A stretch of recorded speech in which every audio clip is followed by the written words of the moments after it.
Welcome to the bird media. నేను మీ పవన్ కృష్ణమూర్తి. ముందుగా తిరుమల తిరుపతి దేవస్థానం వారికి భక్తుల నుంచి ఒక స్ట్రాంగ్ విజ్ఞాపన ఏంటి అంటే మొత్తం టీటీడీని ప్రక్షాళన చేయండి దయచేసి.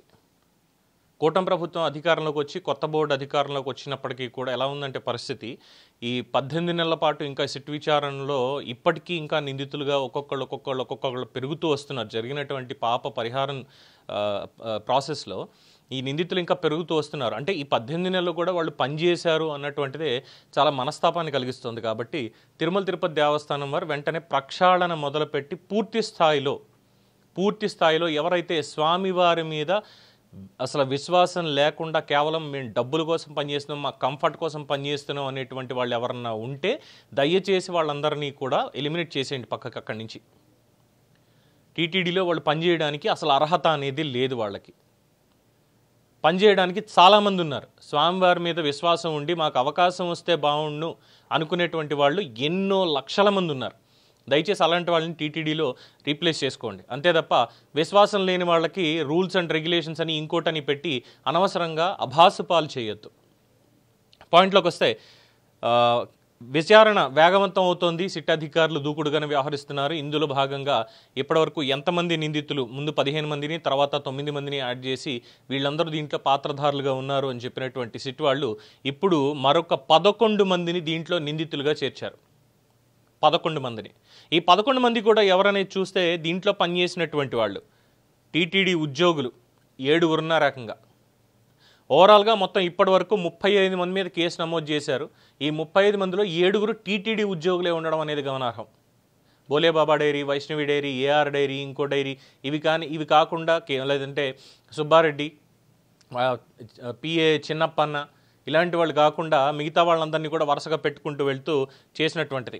సో గతంలో టీటీడీలో జీఎంగా పనిచేసినటువంటి జగదీశ్వర్ రెడ్డి గారు, అలాగే మురళీకృష్ణ, ఎస్వి గోశాల మాజీ డైరెక్టర్ హరినాథ్ రెడ్డి గారు, ఇలాంటి వాళ్ళందరినీ కూడా తీసుకెళ్ళి అక్కడ పెట్టారు. వాళ్ళందరూ కూడా ఇప్పుడు నిందితులుగా ఉన్నారు. మొత్తం ఇప్పుడు ఇంకొక 11 మంది, మొత్తం 2019-24 మధ్యన టీటీడీ కొనుగోలు విభాగంలో పనిచేసినటువంటి జీఎంలు, సీనియర్ మరియు జూనియర్ అసిస్టెంట్లను కూడా ఈ కేసులో చేర్చడం జరిగింది. సో కొనుగోలు విభాగం మొత్తాన్ని కూడా ప్రక్షాళన చేయాల్సిందే. పరకామణికి సంబంధించి తప్పించుకునేటువంటి విధంగా నేను పదవిలోంచి బయటకు వచ్చేసిన తర్వాత విచారణ అంతా బయటకు వచ్చింది, దానికి సంబంధించినటువంటి విచారణ ఎందుకు తొక్కిపెట్టారో నాకు తెలియదు అని చెప్పినటువంటి సుబ్బారెడ్డి గారి స్టేట్మెంట్ని తీసుకున్నప్పుడు మరి లడ్డు కల్తీకి సంబంధించి, లడ్డు అపవిత్రం చేశారు అనేటువంటి దానికి సంబంధించి మాత్రం అబ్బే మేమేం తప్పు చేయలేదు అని చెప్పడం అనేది పరిపాటి అయిపోయింది. ఎందుకని చెప్పి అత్యంత పవిత్రమైనటువంటి స్వామివారికి సంబంధించి, అంటే ఆగమశాస్త్రాల ప్రకారం స్వామివారి ఆలయం మీద ఎక్కడ కూడా విమానం వెళ్ళకూడదు అనేది ఒక రూల్ ఉంది. దానికి నో ఫ్లయింగ్ జోన్ అని చెప్పి గతంలో డిక్లేర్ చేశారు. అయినా సరే అడపాదడప 2-3 సార్లు వెళ్ళేసరికి దాని మీదనే చాలా పెద్ద ఎత్తున ఆగ్రహం వ్యక్తం చేశాం.